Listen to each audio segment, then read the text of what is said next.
আমরা অনেক কথা বলছি, উপদেষ্টা, এই প্যানেল, সেই প্যানেল, কমিশন। শিক্ষা কমিশন নিয়ে কোনো আলোচনা হচ্ছে না। শিক্ষা কমিশনটা গঠন করা হচ্ছে না। সেই প্রাচীন কমিশন আবার ইম্পোজ করার চেষ্টা করা হচ্ছে। অথচ শিক্ষা হচ্ছে জাতির মেরুদণ্ড। আমার মেরুদণ্ডই ঠিক নাই, আমি ব্যাংকিং সিস্টেম কিভাবে চেঞ্জ করব?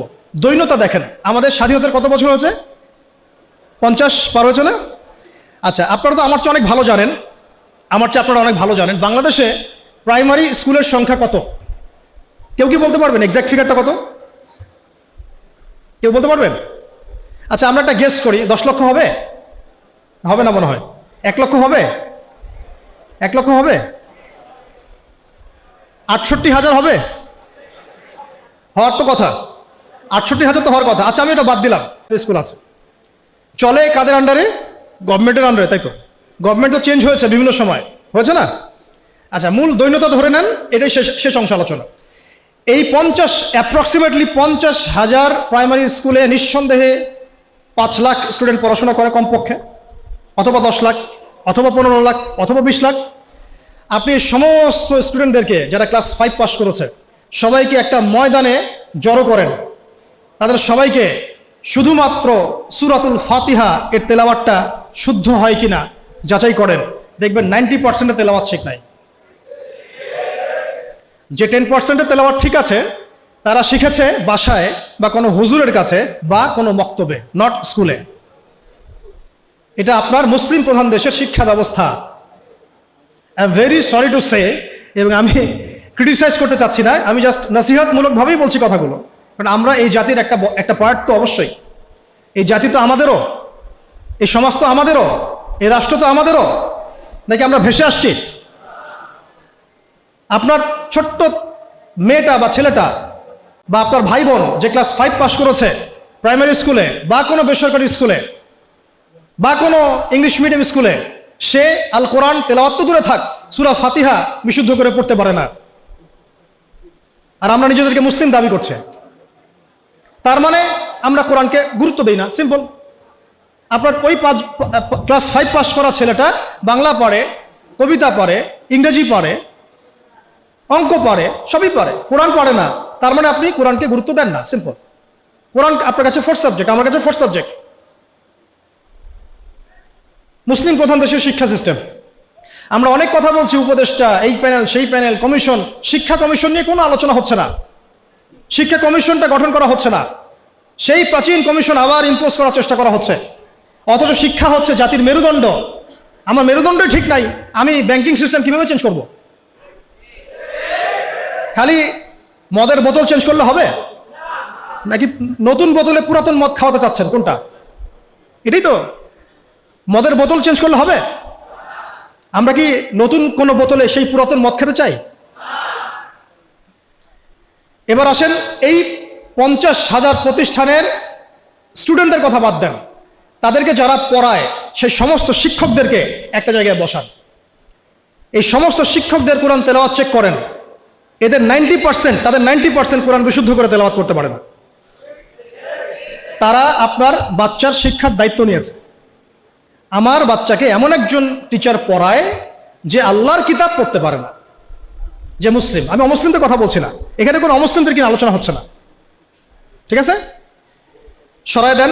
এবার আসেন হাই স্কুল, সংখ্যা কত? দেখবেন লাখ লাখ। হাই স্কুলের সব স্টুডেন্টদেরকে বসান, একজন একজন করে চেক করেন, দেখবেন এদের মধ্যেও মিনিমাম 80% কোরআন তেলাওয়াত করতে পারে না। তার হাই স্কুলে পড়াশোনা করেছে 8 থেকে 10 বছর। 8 থেকে 10 বছর, প্রায় লক্ষ লক্ষ টাকা খরচ করা হয়েছে, সময় দিয়েছে, তারা পরিশ্রম করেছে। পরীক্ষার পর পরীক্ষা, এক সেমিস্টার আরেক সেমিস্টার, এক টার্ম আরেক টার্ম, কোচিং, প্রাইভেট, অ্যাসাইনমেন্ট, এইটা সেইটা, কোরআন তেলাওয়াত করতে পারে না। আর আমরা আইএমএ জাহিলিয়াতকে চেঞ্জ করতে চাচ্ছি, অথচ আমি দেখালাম চেঞ্জটা হয়েছে ইকরা বিসমি রাব্বিকাল্লাযী খলাক দিয়ে। জার্নি এখান থেকে শুরু হয়েছিল। এমন কোনো সাহাবী আপনি খুঁজে পাবেন না যিনি কোরআন তেলাওয়াত করতে পারেন না। এমন কোনো সাহাবী আপনি পাবেন না যিনি কোরআনের অর্থ বুঝেন না। এমন কোনো সাহাবী পাবেন না যিনি কোরআনের আদেশ নিষেধ মানেন না, দাওয়াতের কাজ করেন না। এবার এই হাই স্কুলের সব বাচ্চাদেরকে সরায় দেন, সরায় দিয়ে সব টিচারদেরকে বসান। হাই স্কুলের যারা টিচার তাদের মধ্যে ম্যাক্সিমামই 70% তো হবেই আমার ধারণা যারা কোরআন তেলাওয়াত করতে পারেন না। ইভেন সূরাতুল ফাতিহা আপনাদের শুদ্ধ না, সূরা ফাতিহা শুদ্ধ না। আপনারা লক্ষ লক্ষ স্টুডেন্টের ভবিষ্যৎ বিনির্মাণের দায়িত্ব নিয়ে বসে আছেন, কোরআন তেলাওয়াত করতে পারেন না। আপনি কোরআনকে গুরুত্ব দেন না। ইলমের মূল যে সোর্স, জ্ঞানের মূল যে উৎস, তার সাথে আপনার কোনো তাল্লুক সম্পর্ক নাই, কিন্তু আপনি জাতির শিক্ষক, বেতন পাচ্ছেন, ভাতা পাচ্ছেন, কোনো কোনো ক্ষেত্রে আপনি পেনশন পাচ্ছেন, ইত্যাদি ইত্যাদি। একটু উপরে যাই, এই যে বলেছিলাম শেষে একটু চেপে ধরবো আর কি, এটা চেপে ধরার সময় খুব বেশি হয়ে যাচ্ছে নাকি? প্র্যাকটিক্যাল কিছু কথা, শেষ 5 মিনিট ইনশাল্লাহ। এরপরে একটু উপরে যাই, আপনারা কোন লেভেলে আছেন? অনার্স। অনার্স লেভেলে বাংলাদেশের প্রতিষ্ঠান নিশ্চয়ই হাজারের কম না, হ্যাঁ? রিনাউন্ড প্রতিষ্ঠান, স্ট্যাবলিশড। তাদের সমস্ত স্টুডেন্টের মধ্যে ছেলে আছে, মেয়ে আছে, সবাইকে একটা মাঠের মধ্যে বসা সবাইকে একজন একজন করে ইন্ডিভিজুয়ালি অনলি সূরা ফাতিহার তেলাওয়াত শোনায়, অনলি সূরা ফাতিহা। আমি কিন্তু আল কোরআনের পুরা অনুবাদের কথাও বলি নাই, তাফসিরের কথাও বলি নাই, অর্থের কথাও বলি নাই, কিছুই বলি নাই। দেখবেন এর মধ্যে মিনিমাম 60% তেলাওয়াত সহি না, করতেই পারে না, দাঁত ভেঙে যাচ্ছে। সে পড়াশোনা করছে 15 থেকে 16 বছর ধরে, আরো বেশি হতে পারে, আরো বেশি হবে। এখানে 10 বছর, এখানে 2, 18, এদিকে 20, 18 থেকে 20। আমরা মুসলিম প্রধান দেশে থাকি, এটা আমাদের শিক্ষা ব্যবস্থার অবস্থা। এবং আমরা আবার মানে চাইও যে আল্লাহর জমিনে দিন কায়েম হোক, আমরাই আবার চাই যে আল্লাহর জমিনে দিনটা কায়েম হোক। আর যে বাকিরা পারে তারা কোথায় শিখেছে? হয় কোনো মাদ্রাসায়, হয় কোনো মক্তবে, অথবা ইন্ডিভিজুয়ালি কোনো ওস্তাদের কাছে, নট একাডেমিক্যালি, নট ইনস্টিটিউশনালি। যেখানে সে পড়ে সেখানে সে শিখে নাই, তার সাবজেক্ট এটা নাই, তার সাবজেক্টে 12টা সাবজেক্ট আছে। তার যে একটা সাবজেক্ট নিয়ে অনার্স পড়ে, আপনারও তো 6টা সাবজেক্ট আছে ফ্যাকাল্টিতে, আছে না?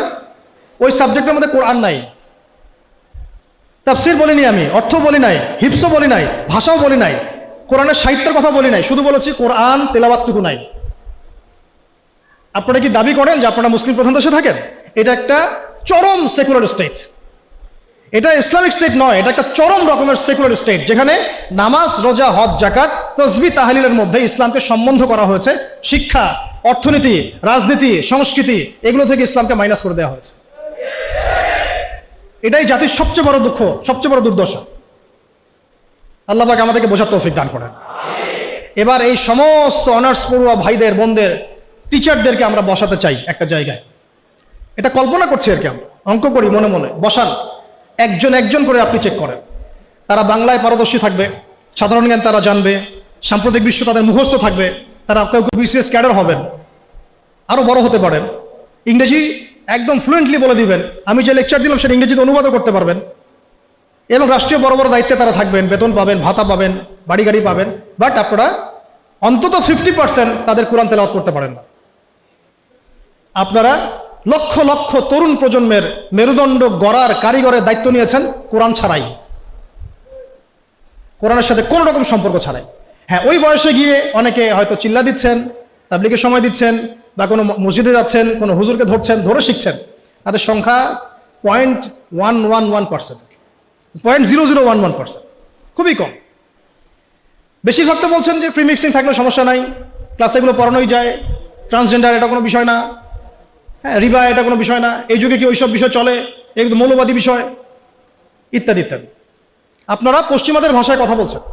এবার এই সব সরাইদের মাস্টার্সের ভাইদেরকে বসান, সেম অবস্থা, লম্বা করছে না, মাস্টার্সের টিচারদেরকে বসান, সেম অবস্থা।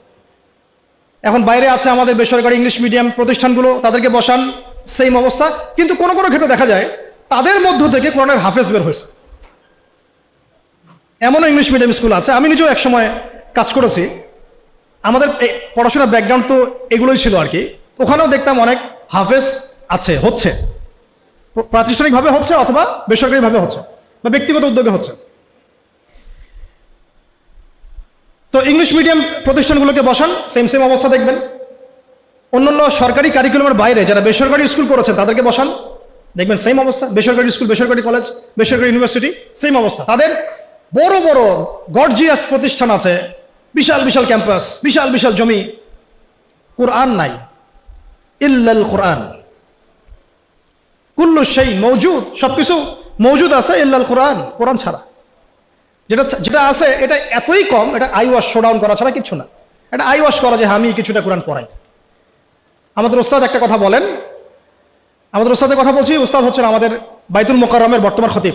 তিনি একটা কথা বলেন যে মানুষ, এটা আমাকে বলেছেন পার্সোনালি, অন্যদেরকে বলেছেন কিনা আমি জানি না, যে মানুষ যে বিষয়টাকে গুরুত্ব দেয় তার জন্য মানুষ সময় ঠিকই বের করে নেয়। মানুষ যে বিষয়টাকে গুরুত্ব দেয় তার জন্য মানুষ সময় ঠিকই বের করে নেয়। ফোন চালাতে তো আমাকে বলা হচ্ছে না, আমি টাইম বের করে নিচ্ছি। বড় বড় ক্ষেত্রে গার্লফ্রেন্ডকে সময় দিতে আমাকে বলা হচ্ছে না, আমি টাইম বের করে নিচ্ছি। আমি ইউটিউবিং করতে টাইম বের করে নিচ্ছি। আমি ব্যবসার জন্য টাইম বের করছি, রাজনীতি করার জন্য টাইম বের করছি। কোরআন শেখার জন্য আমার টাইম হচ্ছে না। তার মানে আমি কোরআনকে, সিরাতকে, হাদিসকে, ইসলামের প্র্যাকটিক্যাল বিষয়গুলোকে আমি এতটা মূল্যায়ন করছি না। As simple as that. তো উস্তাদের একটা কিতাব আমার হাতে আছে, জাস্ট এটা বলে দেই, কয়েক সেকেন্ড লাগবে। প্রত্যেক ভাই যারা আজকে লেকচার শুনছেন, যারা তালেবে ইলম মানে জ্ঞানের ছাত্র, আমরা আলেম হওয়ার কথা বলছি না, আমরা বলছি শুধু তালেবে ইলম হয়ে যান, মানে জ্ঞানের ছাত্র হয়ে যান। যারা জ্ঞানের ছাত্র হতে চান, যে আমিও একটু জ্ঞান শিখবো, আমি একটু ছাত্র হব, এই বইটা মাস্টবি পড়বেন।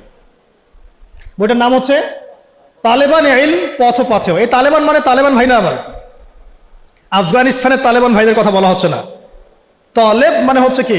ছাত্র, অনুসন্ধানকারী। তলেব মানে কি? অনুসন্ধানকারী, মানে যে জ্ঞান শিখতে চায়। তলেবান ইলম, ইলমের তালেব যারা, জ্ঞানের অনুসন্ধানী যারা, তাদের জন্য পথ ও পাথেয়। এত চমৎকার একটা কিতাব, যেটা একবার পড়তে শুরু করলে আপনার কাছে মনে হবে শেষ না করে না উঠি। কিতাবটা বাসায় সংগ্রহ করে পড়ার চেষ্টা করেন ইনশাআল্লাহ। বাংলাদেশের সৌভাগ্য যে বাংলাদেশে বাইতুল মোকাররম তার মতো মানের একজন খতিব পেয়েছে, আলহামদুলিল্লাহ। আমরা এটাই চাই যে এভাবেই ইসলামের একটা প্রসার ঘটতে থাক। এতে করে আগামী 5 বছর 10 বছর পরে যে বাংলাদেশ আপনারা দেখবেন, সেটা দেখে অবশ্যই পশ্চিমারা আমাদের দিকে তেড়ে আসবে ইনশাআল্লাহ। আমরা চাচ্ছি আসুক ইনশাআল্লাহ। শেষ কথা, এবার এই পুরো শিক্ষা সিস্টেমটা যারা পরিচালনা করেন তাদের সবাইকে একটা জায়গায় বসাই, অঙ্ক করি মনে মনে আর কি, সবাইকে একটা কনফারেন্স হলে বসায় দেন। যারা যারা এই শিক্ষা সিস্টেমটাকে ডিল করে, যারা নীতি নির্ধারক, পলিসি মেকার এই শিক্ষা সিস্টেমের, যেটা বিগত প্রায় 40-50 বছর থেকে চলছে মুসলিম কান্ট্রিতে আর কি, যার ভুক্তভোগী আমরা সবাইকে আপনি একটা জায়গায় বসান। আমি গ্যারেন্টি দিচ্ছি তাদের 80% সূরা ফাতিহা পড়তে পারে না, আরো বেশি হইতে পারে। আমি কমায় বলছি, বাকি যারা পারে তারা ব্যক্তিগত উদ্যোগে শিখেছে। এবার আরেকটু পরে যাই, এই শিক্ষা কমিশনটা যারা নিয়ন্ত্রণ করে, এই সমস্ত পার্লামেন্ট সদস্যদেরকে বসান, তারাই তো নিয়ন্ত্রণ করে, তাই তো? 360 জনকে বসান, স্পিকার সাহেব সহ। তাদের মধ্যে কেউ কেউ হয়তো সহিহ বুখারী পড়েছে বলে দাবি করে আর কি। তো যাই হোক, তাদেরকে বসান একটা জায়গায়। এটা আমি বিনয়ের সাথে বলছি, লজ্জার কিছু নাই এবং আঘাত করতে চাচ্ছি না। এটা তাদেরও তো পরকাল আছে না, আল্লাহর সাথে তাদেরও সাক্ষাৎ করতে হবে। যদি বলে আমাদেরকে কেউ দাওয়াত দেয় নাই, আমরা সেই জায়গা দিচ্ছি না, আমি দাওয়াত দিয়েছি আপনাকে, আমি আপনাকে দাওয়াত দিয়েছি, এটা আপনার দলিল, হুজ্জাত। এই 360 জনকে বসান, বসিয়ে আপনি তাদের সবার কোরআন তেলাওয়াতটা চেক করেন। আমি আপনাকে গ্যারান্টি দিচ্ছি তাদের 90% বিশুদ্ধ করে কোরআন তেলাওয়াত করতে পারেন। তারা পুরো রাষ্ট্রের শিক্ষা সিস্টেমটাকে নিয়ন্ত্রণ করছেন, পলিসি মেকারদেরও পলিসি মেকার, আরো বেশি হবে। এই যদি হয় একটা মুসলিম কান্ট্রির অবস্থা, তাহলে আমাদের এই যে লক্ষ লক্ষ না কোটি কোটি ছেলে, কোটি কোটি মেয়ে, হাজার হাজার স্কুল, লক্ষ লক্ষ কলেজ, এই আপনার প্রাইমারি স্কুল, হাই স্কুল, বেসরকারি স্কুল, ইউনিভার্সিটিস, এখানে তো মিনিমাম কোটি কোটি মানুষ পড়াশোনা করছে। এই কোটি কোটি মানুষের শিক্ষার দায়িত্ব যারা নিয়েছেন, তারা কোরআনুল কারীমকে মূল্যায়ন করেন নাই। এই কোরআন বিবর্জিত, সুন্নত বিবর্জিত, সিরাত বিবর্জিত, ইসলামের নীতি নৈতিকতা বিবর্জিত একটা শিক্ষা ব্যবস্থা কিভাবে একটা জাতিকে ইসলামী রাষ্ট্রের দিকে নিয়ে যেতে পারে, এটা আপনাদের কাছে আমার প্রশ্ন। এই প্রশ্ন রেখে আমি আমার বক্তব্য শেষ করছি। ওয়া আখিরু দাওয়ানা আনিল হামদুলিল্লাহি রাব্বিল আলামিন। সুবহানাকা আল্লাহুম্মা ওয়া বিহামদিকা আশহাদু আল্লা ইলাহা ইল্লা আনতা আস্তাগফিরুকা ওয়া আতুবু ইলাইক। আসসালামু আলাইকুম ওয়া রাহমাতুল্লাহি ওয়া বারাকাতুহু। আমরা শেষে শুরু দোয়া করছি, আপনারা দোয়ায় শরীক হন। আমরা দোয়া করি আল্লাহ পাক যেন আমাদের সবাইকে কোরআনুল কারীমের মৌলিক শিক্ষা অর্জন করার তৌফিক দান করেন। আমাদের মাথার উপরে এমন সব মানুষদেরকে আল্লাহ পাক নিয়ে আসেন যারা কোরআনের শিক্ষাকে মূল্যায়ন করবেন ইনশাআল্লাহ, যারা হাদিসের শিক্ষাকে মূল্যায়ন করবেন, নবীর সিরাতকে মূল্যায়ন করবেন। উপরের লেভেল থেকে এমন শিক্ষা ব্যবস্থা যেন চালু করা হয় যাতে করে প্রাইমারি স্কুল থেকেই আমার সন্তান কোরআনের সাথে সম্পৃক্ত হয় ইনশাআল্লাহ। হাই স্কুলে যেতে যেতে সে যেন কোরআনের হাফেজ হয়ে যায়, অনার্সে যেতে যেতে সে যেন আরবি ভাষা শিখে ফেলে, কোরআনের অর্থ করতে পারে, মাস্টার্সে যেতে যেতে সে যেন হাদিসের কিতাব পড়তে পারে। এবং যখন সে রাষ্ট্রের বড় বড় দায়িত্ব নিবে তখন এই ব্যক্তিগুলো ইনশাআল্লাহ কোরআন এবং হাদিসের মানদণ্ডে দেশকে শাসন করবে ইনশাআল্লাহ। আমরা এমন একটা প্রজন্ম গড়ার স্বপ্ন দেখি। আল্লাহ পাক আমরা সবাইকে এই স্বপ্ন বাস্তবায়ন করার তৌফিক দান করেন, আমিন। আজকের মতো এখানে শেষ করছি। ইনশাআল্লাহ আগামীতে আবার কখনো দেখা হলে আরো বিস্তারিত কথা বলবো ইনশাআল্লাহ। সুবহানাকা আল্লাহুম্মা ওয়া বিহামদিকা আশহাদু আল্লা ইলাহা ইল্লা আনতা আস্তাগফিরুকা ওয়া আতুবু ইলাইক। আসসালামু আলাইকুম ওয়া রাহমাতুল্লাহি ওয়া বারাকাতুহু।